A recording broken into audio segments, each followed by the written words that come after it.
大家好，歡迎嚟到欣一嘅 channel。2025年6月23日傍晚，以廣東清遠青城區為震中心，發生咗將近5級嘅地震。對於我嚟講，呢個係我喺廣州有好明顯震感嘅一次地震。以前都話邊度有地震，而且廣州有震感，但係我成日都係感覺唔到嘅。呢一次我係真係覺得佢喺度搖搖晃晃，佢一搖我就馬上反應出嚟係地震啦。不過好彩，我感覺就係搖咗4-5下就停止咗啦。對比起鄰居日本呢個地震大國家，呢啲地震算得上係小兒科。適逢越嚟越接近7月5日大預言，咁今日就嗨一嗨流量講一講地震。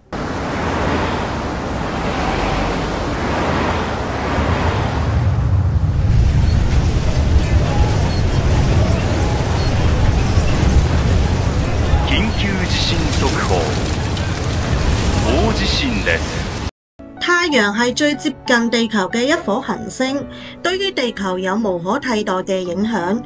早喺10年前，科學界已經有結論，地震唔單止係地球自身嘅板塊運動，亦都同太陽嘅運動有關聯。劇烈嘅太陽運動主要係以黑子同埋耀斑形式等等出現嘅。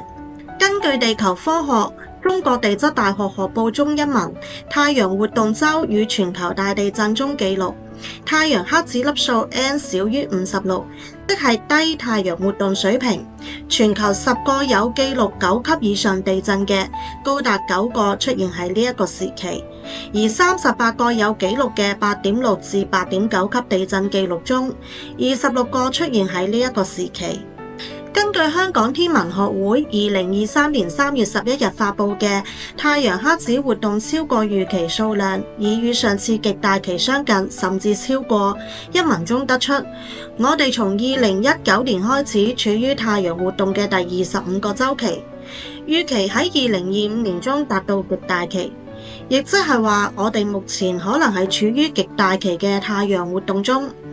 如果我哋排除其他因素，只係 focus 喺太陽活動呢一個範疇入邊，咁樣7月5號嘅大預言發生嘅概率就會降低，因為9級地震會出現喺太陽黑子低水平嘅狀態，但係冇意外嘅時候就會嚟意外。根據美國太空天氣預報中心喺其官網 Space Weather Prediction Center 中嘅記錄中，太陽黑子喺2025年5月突然下降咗。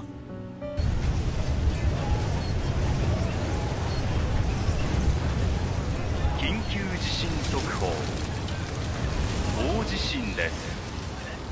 大きな揺れに警戒してください。喺我哋學過嘅科學知識中得知，月球會引起地球嘅潮汐，而潮汐會間接影響地震。不過通常我哋擔心嘅並唔係普通晚上嘅普通月亮，而係 supermoon。超級月亮呢一個詞係嚟自於占星術，指月球運行到軌道上最接近地球，同時亦恰好係滿月或者新月時期嘅月亮。占星學家認為，超級滿月前同埋後嘅3到4日係互相引力最強嘅時候，容易發生自然災害。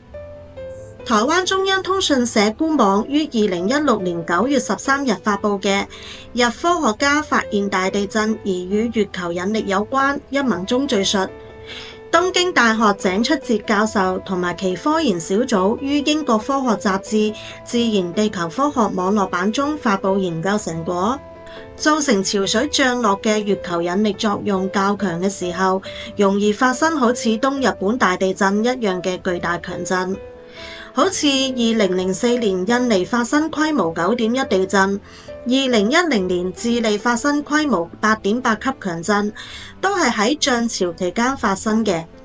但係文章中亦都強調，呢個只能夠講明同大地震有關係，而對於中小強度嘅，譬如5.5級嘅地震，關聯性就好弱啦。另外，除咗呢一篇研究報導之外，我好似揾唔到關於其他supermoon 同埋地震有關聯性嘅研究。有人會講呢一篇係咪造假嘅報導？我唔敢咁樣講，畢竟我唔係呢方面嘅專家。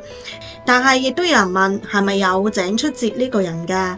哦，咁佢又真係有嘅，佢的確係東大嘅，而且的確亦都係研究地震嘅。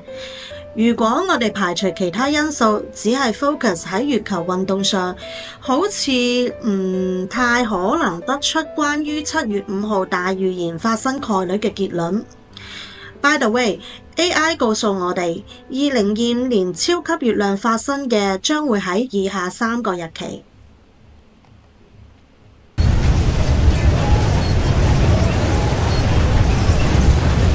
我哋嚟睇一睇2020年到2024年嘅地震數據。我從 Kaggle 上選擇並 download 咗2份 dataset， 並且對佢哋進行可視化操作。我哋嚟睇一睇2020年到2024年呢5年時間，全球5個高頻地震帶錄得地震嘅集中度。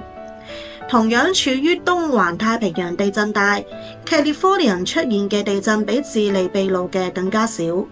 另外一側嘅西環太平洋地震帶嘅日本同埋印尼出現嘅次數就差唔多。通過統計證實咗我部分嘅觀點，即係 California 出現嘅地震次數係最少嘅。印尼都幾慘㗎喎，喺呢5年間平均1年就5次地震。當然日本同埋秘魯亦都唔遜色，平均1年就4次。OK， 最後我哋嚟睇一睇2025年嘅情況。由於關於今年嘅冇太多嘅 data， 因此我只係 download 咗2025年美國境內嘅地震記錄。途中我哋發現，原來美國境內震幅喺1級到2級之間嘅地震已經多達1200次。地震最多嘅地方係位於舊金山北邊嘅間歇泉，已經高達咗1000次㗎喇。發生最多地震嘅地方嘅 Top 10入邊，第10名亦都將近200次嘅地震記錄。我 search 咗一下，第4名嘅 Wright Cities 係位於新墨西哥州，第5名嘅 Stanley 係位於 Idaho， 第6名係位於 Texas。呢3個地方都係唔屬於地震帶嘅，其餘都係位於東環太平洋地震帶嘅加州同埋阿拉斯加。